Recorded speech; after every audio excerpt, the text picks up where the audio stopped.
High powered money का पूछना है। हाई पावर्ड मनी वाला और मनी मल्टीप्लायर दोनों।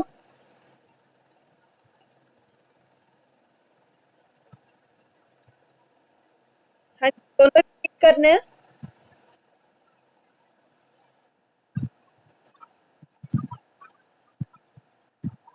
हाँ जी हाँ जी, ठीक है, मैं फिर से ही करवा देती हूँ पूरा। देखो,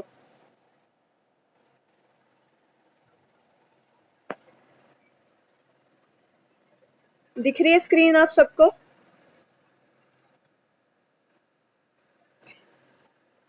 तो इसमें क्या है, मनी मल्टीप्लायर क्या होता है?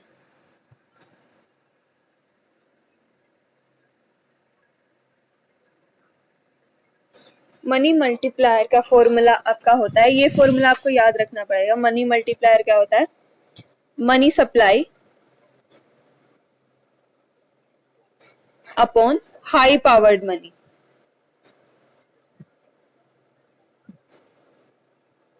ठीक है, ये याद रहेगा कि मनी मल्टीप्लायर क्या होता है? Money supply upon high powered money. Clear? अब देखो, मनी मल्टीप्लायर को किससे डिनोट करते हैं?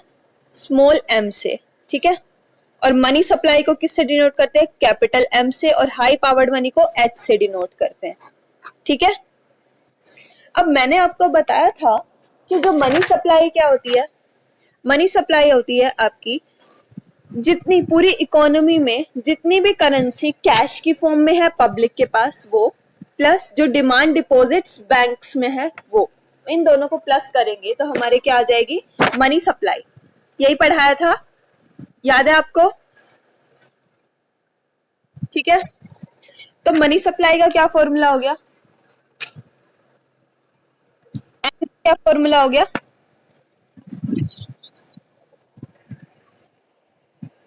एक सेकेंड, सेट ही नहीं हो रहा। क्या हो गया formula? C plus D. C क्या है यहाँ पे? एम क्या है? Money supply. सी क्या है? Currency. Currency held by public in cash, कि कैश के फॉर्म में कितनी करेंसी अवेलेबल है पब्लिक के पास। ठीक है, डी फोर क्या हो गया? Demand deposit. Demand deposits bye banks. ठीक है, विद बैंक, सॉरी। ठीक है, बैंक्स में कितनी डिमांड डिपॉजिट्स है? डिमांड डिपॉजिट्स मतलब जो कि हम डिमांड करने पे उसको इजीली कैश में कन्वर्ट कर सकते हैं। क्लियर है मनी सप्लाई क्या होती है? ओके, फिर है आपका हाई पावर्ड मनी। अब मनी सप्लाई, इस एम की जगह, कैपिटल एम की जगह हम क्या लिख, सॉरी, कैपिटल एम की जगह हम क्या लिख देंगे? सी प्लस डी लिख देंगे। ठीक है, अब हाई पावर्ड मनी का क्या होता है फॉर्मूला? हाई पावर्ड मनी क्या होती है? जितनी भी करेंसी है हमारे पास, ठीक है, पब्लिक के पास जितनी भी करेंसी, करेंसी का मतलब क्या होता है? जो कि जो मनी कैश की फॉर्म में है। ठीक है, प्लस जितने भी रिक्वायर्ड रिजर्व्स हैं। रिक्वायर्ड रिजर्व्स मतलब जो रिक्वायरमेंट पड़ने पे हमारे पास आ सके। ठीक है, ठीक है, समझे? व्यापारिक बैंकों में अपेक्षित रिजर्व, यानी जो भी बैंक्स में जो भी रिजर्व है, ठीक है, जो डिमांड करने पे या फिर रिक्वायरमेंट पड़ने पे हम उसको कैश में कन्वर्ट कर सकते हैं, उसको कहते हैं रिक्वायर्ड रिजर्व। ठीक है, प्लस ई आर होता है एक्सेस रिजर्व, यानी हमारे कुछ किसी भी फॉर्म में जो मनी है वो आरबीआई यानी केंद्रीय bank, central bank of India में डिपॉजिट है, उसको कहते हैं एक्सेस रिजर्व। ठीक है, तो हाई पावर्ड मनी क्या हो गया? करेंसी, सी फॉर करेंसी, जितनी भी कैश लोगों के हाथ में है वो। रिजर्व, रिक्वायर्ड रिजर्व्स मतलब जो भी बैंक्स में रिक्वायरमेंट पड़ने पे हम जो डिपॉजिट्स है उसको कैश में कन्वर्ट कर सकते हैं वो। Plus excess reserves, excess reserves क्या होते हैं?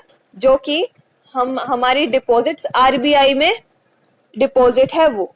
ठीक है, समझ में आ गया फॉर्मूला हाई पावर्ड मनी का? अब ये दोनों चीजें हम इस फॉर्मूले में पुट करेंगे, ठीक है।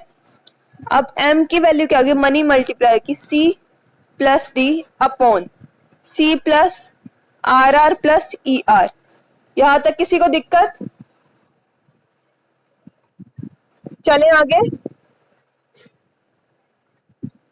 ओके, फिर है, अब हमने क्या किया, m क्या होता है, money supply upon high powered money, ठीक है। तो हमने क्या किया, ऊपर वाले को भी और नीचे वाले को भी किससे डिवाइड कर दिया, d से डिवाइड कर दिया, ठीक है।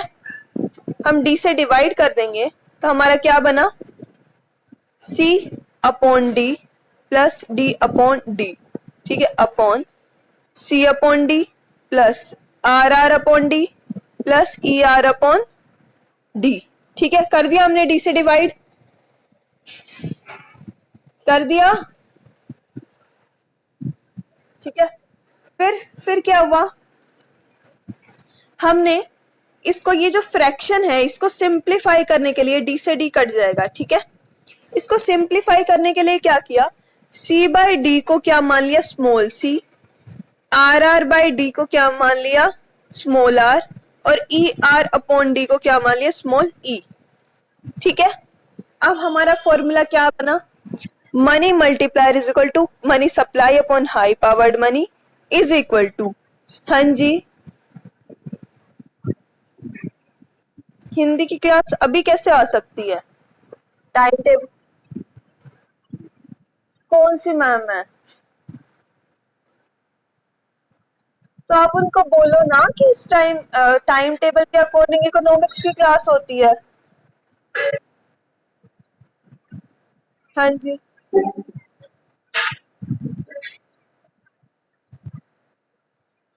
किसने साइन है,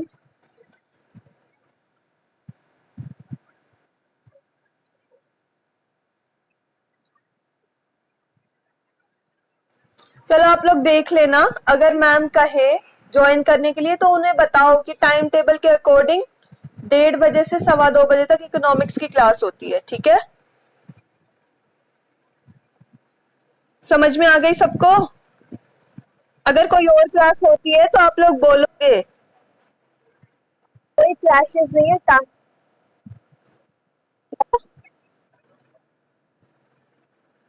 ठीक है। टाइम टेबल के अकॉर्डिंग आपकी सारी क्लासेस लगती हैं ताकि क्लैश ना हो, ठीक है। ओके, अब देखो कहाँ तक सबको समझ में आ गया। अब क्या किया, यही चीज इस फॉर्मूला करो, 1 d अपॉन डी कट के 1 आ गया, 1 plus small c upon c plus r plus e, ठीक है। यानी मनी मल्टीप्लायर का फॉर्मूला आपका ये बन गया। क्लियर है सबको? किसी को कोई प्रॉब्लम बताइए। चले आगे, ठीक है। अभी हमने क्या पढ़ा, मनी मल्टीप्लायर का क्या फॉर्मूला होता है, सॉरी, मनी मल्टीप्लायर का फॉर्मूला होता है small m upon, sorry, capital M upon h, यानी money supply upon high powered money. अब हमें मनी सप्लाई निकालनी है, मनी सप्लाई निकालनी है तो हम क्या करेंगे, h उधर चला जाएगा, यानी multiplier into high powered money. Khushbu अपना माइक ऑफ कर लो, ठीक है। अगर हमें मनी सप्लाई निकालनी है तो क्या करेंगे, ये h उधर चला जाएगा, ठीक है। तो क्या आ जाएगा, money multiplier multiply high powered money, तो हमारी क्या आ जाएगी, मनी सप्लाई। क्लियर है? हाँ जी, क्या, देखो क्या है, मनी मल्टीप्लायर का फॉर्मूला ये है ना हमारे पास, money supply upon high powered money. अब हमें मनी सप्लाई का फॉर्मूला निकालना है तो क्या करेंगे, ये हाई पावर्ड मनी इधर चला जाएगा, मल्टीप्लाई में, डिवाइड में था उधर जाके मल्टीप्लाई में हो जाएगा। आगे समझ, ठीक है। अब मनी मल्टीप्लायर का जो फॉर्मूला निकाला था यहां पुट कर दो, क्या आएगा, 1 plus c upon c plus r plus e into h, ठीक है, तो मनी सप्लाई का आपका फॉर्मूला ये बन गया। क्लियर है? एच ये रहा high powered money. Money supply का क्या फॉर्मूला है? Money multiplier into high powered money है ना, हमने कर दिया। क्लियर है? अब बस हमें यही फॉर्मूला पकड़ के रखना है कि money multiplier is equal to money supply upon high powered money. ठीक है, अब इसी फॉर्मूले से हमने मनी सप्लाई की का फॉर्मूला निकाल लिया। ठीक है, क्लियर है ना सबको? अब देखो, अब हमें निकालना है high powered money. High powered money इसी फॉर्मूला से निकालेंगे। अगर हाई पावर्ड मनी निकालना है तो उसका फॉर्मूला क्या होगा? Money supply upon money multiplier. ठीक है, क्लियर है तीनों फॉर्मूला? कर लोगे?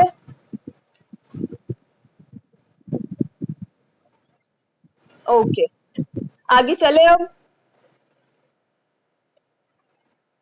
अच्छा, आपका नेक्स्ट कॉन्सेप्ट है मुद्रा अर्थव्यवस्था में कैसे प्रचलित होती है। ठीक है, यानी जो मनी है वो इकोनॉमी में आता कैसे है। तो इसके लिए नो क्या होता है, हमने पढ़ लिया कि मनी सप्लाई क्या होती है, हाई पावर्ड मनी क्या होती है। ठीक है, अच्छा मैं ये बताओ कि कॉइन्स जो है वो कौन इशू करता है, सिक्के कौन जारी करता है? बताया हुआ है गवर्नमेंट ऑफ इंडिया, राइट। ठीक है, और नोट्स कौन इशू करता है? आरबीआई। ठीक है, ये आपको पता है अच्छे से। ठीक है, तो अब ये देखना है कि देखो गवर्नमेंट ने क्या किया, कॉइन्स इशू कर दिए, सिक्के जारी कर दिए। और आरबीआई है, केंद्रीय बैंक जो है, उसने क्या किया, नोट्स इशू कर दिए, नोट जारी कर दिए। ठीक है, लेकिन इकोनॉमी में कैसे प्रचलित हुई, इकोनॉमी में मनी कैसे आई? वो तो छाप देता है, आरबीआई तो छाप देता है। ठीक है, तो मनी आती कहाँ से, कैसे प्रचलित होती है? तो देखो क्या होता है, मेन चीज क्या होती है। हाँ जी,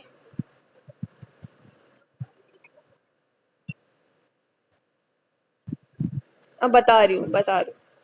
सिक्योरिटी क्या होती है, जैसे मान लो हम किसी से, अब इसमें इसी पे ही आ रही हूँ। जैसे गवर्नमेंट होती है, गवर्नमेंट क्या बनाती है, बजट बनाती है। ठीक है, बजट बनाती है। अब बजट में क्या करती है, बजट में खर्चा ही तो करती है, वो अपना खर्चा बताती है साल भर का कि इस कि खाने पे हम इतना खर्चा करेंगे, कोई नई स्कीम चलाई, हम रोड बनाने में इतना खर्चा करेंगे, हम बिल्डिंग बनाने में इतना खर्चा करेंगे। तो बजट में यही तो होता है ना कि सरकार कहाँ कहाँ साल में इस फाइनेंशियल ईयर में कितना खर्चा करेगी। पता है आप सबको? पता है?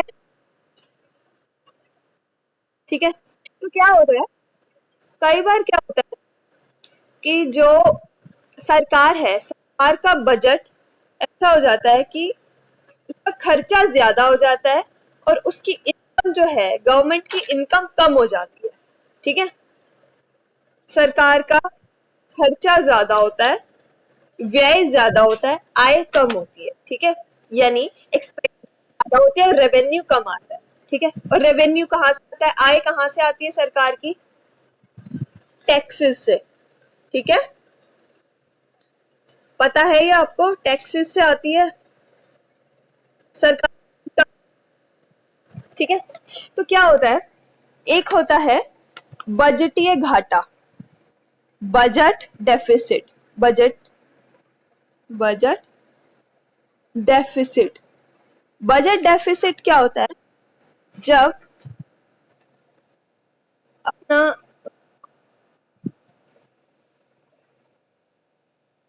वैशाली अपना माइक ऑफ करो। ये तो बजट डेफिसिट क्या होता है, बजटीय घाटा क्या होता है, इसमें क्या होता है, खर्चा ज्यादा होता है यानी एक्सपेंडिचर ज्यादा होते हैं, और रेवेन्यू यानी आय जो होती है वो कम हो जाती है। तो क्या होता है, सरकार को घाटा लगता है यानी डेफिसिट आ जाता है। अब घाटे को ठीक करने के लिए वो क्या करता है, सेंट्रल बैंक से उधार लेता है। ठीक है, लोन लेता है। अब लोन लेने के लिए क्या करेगा, लोन लेने के लिए कुछ जमा करवाएगा एज अ सिक्योरिटी, ठीक है। सरकार जो है, गवर्नमेंट जो है, वो आरबीआई को एज अ सिक्योरिटी, सिक्योरिटी मतलब कि इस बात का प्रॉमिस करेगा वो कि मैं आने वाले टाइम में जो लोन है, जो ऋण लिया है, वो मैं चुका दूंगा, ठीक है। इस टाइप का एक पेपर होता है, ठीक है, एक टाइप का पेपर होता है प्रोमिसरी पेपर, ठीक है, यानी प्रतिज्ञा पत्र, सिक्योरिटीज। तो क्या होता है कि वो अपनी गवर्नमेंट अपनी सिक्योरिटीज जो है वो गिरवी रख देता है, किसके पास, जमा करवा देता है आरबीआई के पास एज अ प्रूफ, ठीक है, एज अ मतलब कि सिक्योरिटी हो जाती है कि भाई आने वाले टाइम में मैं आपका ऋण चुका दूंगा, ठीक है। समझ में आया? सिक्योरिटीज मतलब एक तरह का प्रोमिस कि आने वाले टाइम में मतलब मैं कुछ ऐसे गड़बड़ नहीं कर सकती सरकार, क्योंकि हमने आपको सिक्योरिटी दी है, यानी कुछ ना कुछ गिरवी रखा है, ऐसे समझ लो, ठीक है। समझ में आ गया? फिर क्या करता है सरकार, जो आरबीआई है सरकार को लोन दे देती है, और सरकार क्या करती है, उस लोन के पैसे से या तो विकासात्मक या गैर विकासात्मक कार्य करती है, ठीक है, यानी डेवलपमेंट और नॉन डेवलपमेंट एक्टिविटीज करेगी ताकि इकोनॉमी चलती रहे, ठीक है। देश में जहां पे भी खर्चा करने की जरूरत होगी वहां पे वो करेगी, ठीक है। समझ में आ गया?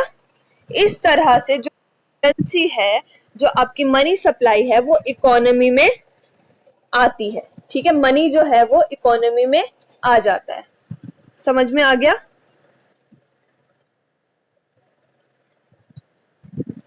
किसी, हाँ जी,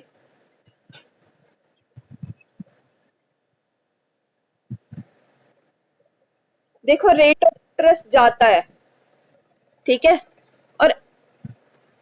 और लोन चुक मतलब चाहे वो डेट बढ़ता रहे लेकिन रेट ऑफ इंटरेस्ट तो जाएगा ही जाएगा, ठीक है। तो या तो ये है कि जो भी गवर्नमेंट की सिक्योरिटीज है उसका एक और कॉन्सेप्ट होता है, जैसे कुछ ना कुछ गिरवी रखती है एज अ सिक्योरिटी, ठीक है, गवर्नमेंट।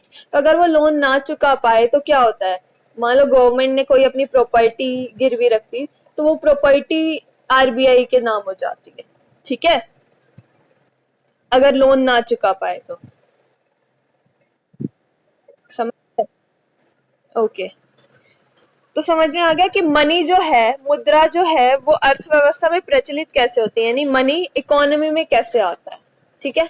खर्चा जो करती है सरकार, उसके थ्रू हमारी मनी सप्लाई इकोनॉमी में बढ़ती है। क्लियर है? कर लोगे?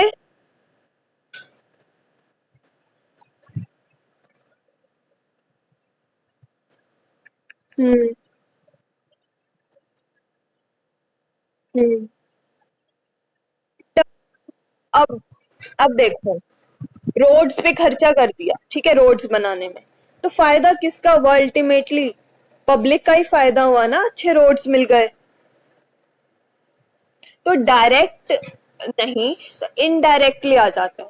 प्लस जैसे नॉन डेवलपमेंट कैसे होते हैं, नॉन डेवलपमेंट एक्टिविटीज कौन सी होती है, जैसे सब्सिडीज दे दी, ट्रांसफर पेमेंट्स दे दिया, पेंशन्स दे दी, तो इससे डायरेक्ट हमारे पास पैसे आ जाती है, ठीक है। और जो डेवलपमेंट है, जैसे रोड्स बना दिए, तो अल्टीमेटली फायदा तो पब्लिक के लिए हुआ, खर्चा तो पब्लिक की फैसिलिटी के लिए किया है, पब्लिक वेलफेयर के लिए किया है, ठीक है। समझ गए? कोई प्रॉब्लम इस कॉन्सेप्ट में? चले आगे। ओके, अब है आपका, क्या अर्थव्यवस्था में मुद्रा की पूर्ति केंद्रीय बैंक की इच्छा या सूझबूझ पर निर्भर करती है? ये जो मनी सप्लाई है इकोनॉमी में, वो सिर्फ सेंट्रल बैंक के अकॉर्डिंग ही चलती है, यानी सेंट्रल बैंक के डिसीजन पे या सेंट्रल बैंक के इच्छा पे ही डिपेंड करती है क्या? तो आंसर इसका होता है नहीं।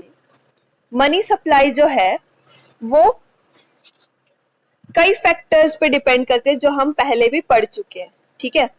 तो मेन चीज क्या है, मेन जो फैक्टर्स हैं वो आएगा देश का केंद्रीय बैंक यानी आरबीआई, देश का व्यापारिक बैंक यानी कमर्शियल बैंक्स जो है, जैसे एसबीआई है, पीएनबी है, कैनरा बैंक है, ये जो भी जितने भी बैंक्स हैं इनको कहते हैं स्टेट बैंक्स जो हैं इनको कहते हैं कमर्शियल बैंक्स, ठीक है। और आम जनता यानी पब्लिक, इन तीनों पे डिपेंड करती है हमारी मनी सप्लाई, ठीक है।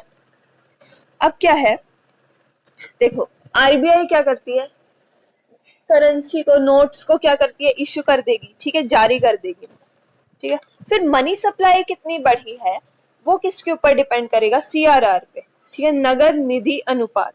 अब सीआरआर जो होता है वो क्या होता है कि जो बैंक्स कैश के फॉर्म में कुछ परसेंटेज, तो जितना भी डिपॉजिट्स बैंक्स के पास है उसका कुछ परसेंटेज आरबीआई के पास जमा करवाते हैं, यही होता है सीआरआर, नगद निधि अनुपात। पता है ना सबको,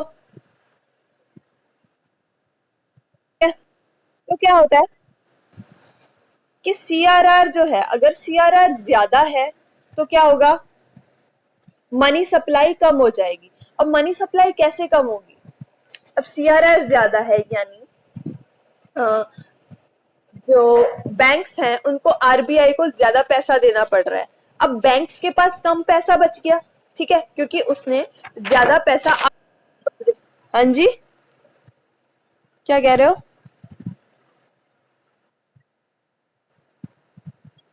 नहीं अपने पास नहीं रखता है, सीआरआर होता है जो बैंक्स आरबीआई के पास जमा करवाता है। आपकी बुक में गलत दे रखा है, नेट पे चेक करना, ठीक है। तो अब देखोगे आप कि क्या होता है, सीआरआर क्या होता है, एक सेकेंड रुकना, मम्मी रुक जाओ आवाज आ रही है। हाँ जी, सीआरआर में क्या देखते हो आप कि बैंक्स जितना पोर्शन अपनी डिपॉजिट्स का आरबीआई के पास कैश की फॉर्म में डिपॉजिट करता है, ठीक है। तो क्या होता है, अगर जितना ज्यादा सीआरआर होगा तो यानी बैंक्स के पास पैसा कम बचेगा, ठीक है, उसको डिपॉजिट ज्यादा करवाना पड़ेगा और खुद के पास कम कम हो जाएगा। अब बैंक्स के पास पैसा कम है, इसका मतलब क्या होता है, बैंक्स के पास पैसा कम है मतलब वो लोन कम देगा। अब पैसा ही कम है तो लोन भी कम देगा। अब लोन कम देगा यानी लोगों के पास लोन का अमाउंट कम आएगा, यानी मनी सप्लाई, लोगों के पास मनी कम होगा। समझ में आया कि सीआरआर का कैसे मनी सप्लाई पे इफेक्ट पड़ा, क्लियर है। तो ऐसे जो सीआरआर है, सॉरी मनी सप्लाई जो है वो सिर्फ आरबीआई के ऊपर डिपेंड नहीं करती, वो और भी कमर्शियल बैंक्स पे भी ऐसे डिपेंड करती है। अगर सीआरआर ज्यादा है तो मनी सप्लाई कम हो जाएगी, सीआरआर कम है तो मनी सप्लाई बढ़ जाएगी, ठीक है, क्लियर है। फिर आ जाता है आपका वेलोसिटी ऑफ मनी, मुद्रा की चलन गति। अब देखो जितनी वेलोसिटी ऑफ मनी ज्यादा होगी तो उससे क्या होगा, मैंने आपको बताया था साख का निर्माण होता है, ठीक है, यानी क्रेडिट क्रिएशन होता है, ठीक है। वेलोसिटी ऑफ मनी क्या होती है, वेलोसिटी ऑफ मनी क्या होती है कि मनी जो है वो कितने हाथों से गुजरती है, एक यूनिट ऑफ मनी या फिर एक रुपए का नोट या सिक्का कितनी बार एक्सचेंज का मीडियम बनता है, मीडियम ऑफ एक्सचेंज बनता है, यानी विनिमय का माध्यम बनता है, कितने हाथों से गुजरता है, ठीक है। यानी जितने हाथों से गुजरेगा वो कितने क्या क्या करता जाएगा, क्रेडिट क्रिएशन करता जाएगा, ठीक है। समझिए बात को, समझे, ठीक है। तो आपका जो मनी सप्लाई है इसका कंक्लूजन क्या निकला कि जो मनी सप्लाई है वो सिर्फ आरबीआई पे डिपेंड नहीं करता है, वो आरबीआई के साथ साथ कमर्शियल बैंक्स पे भी यानी व्यापारिक बैंकों पे भी डिपेंड करता है, प्लस आपके आम जनता पे भी। आम जनता यानी वेलोसिटी ऑफ मनी। अब वेलोसिटी ऑफ मनी, मुद्रा की चलन गति जो है वो पब्लिक के थ्रू ही तो होगी, कितने हाथों से गुजरेगा यानी पब्लिक के हाथों से गुजरेगा, क्लियर है, समझ में आ गया मनी सप्लाई कैसे किस किस पे डिपेंड करती है। चले आगे, लास्ट कॉन्सेप्ट वो है आपका मुद्रा की आदर्श पूर्ति, ठीक है, आइडल सप्लाई ऑफ मनी। अब देखो क्या होता है, अगर मनी सप्लाई बहुत ज्यादा हो जाए, मनी सप्लाई अगर बहुत ज्यादा हो जाती है तो क्या होता है, अब सबके पास पैसा आ जाएगा, यानी मुद्रा की पूर्ति बढ़ गई तो क्या होगा, सबके पास पैसा आ जाएगा। अब सबके पास पैसा आ जाएगा तो क्या होगा, डिमांड बढ़ जाएगी। पैसा आ जाएगा तो लोग डिमांड ज्यादा करेंगे। अब डिमांड बढ़ गई और सप्लाई उतनी की उतनी ही है तो क्या होगा, इन्फ्लेशन आ जाएगा, मुद्रास्फीति आ जाएगी। ठीक है, हाँ जी, मुद्रास्फीति आ जाएगी। बताओ, आ जाएगा इन्फ्लेशन। तो क्या होगा फिर, और इसके ऑपोजिट, अगर मनी सप्लाई कम है, मुद्रा की पूर्ति बहुत कम है तो क्या होगा, लोगों के पास कम पैसा होगा। अब पैसा कम होगा तो क्या होगा, लोग डिमांड भी कम करेंगे, और डिमांड कम करेंगे तो क्या होगा,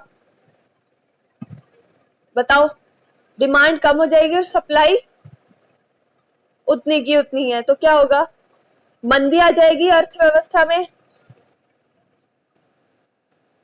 तो इन्फ्लेशन, अगर मनी सप्लाई बढ़ गई तो इन्फ्लेशन स्थिति आएगी, और अगर यह है मनी सप्लाई कम होगी इकोनॉमी में तो क्या आ जाएगी, मंदी आ जाएगी, डिफ्लेशन आ जाएगा। ठीक है, तो मुद्रा की आदर्श पूर्ति क्या होता है, आइडियल सप्लाई ऑफ मनी क्या होती है, कि इतनी सप्लाई, मनी की उतनी सप्लाई जिससे ना तो मंदी आए और ना ही तेजी आए।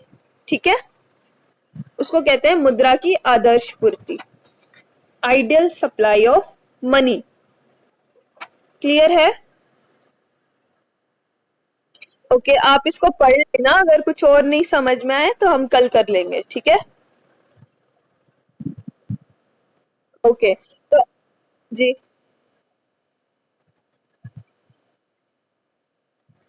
पूछो।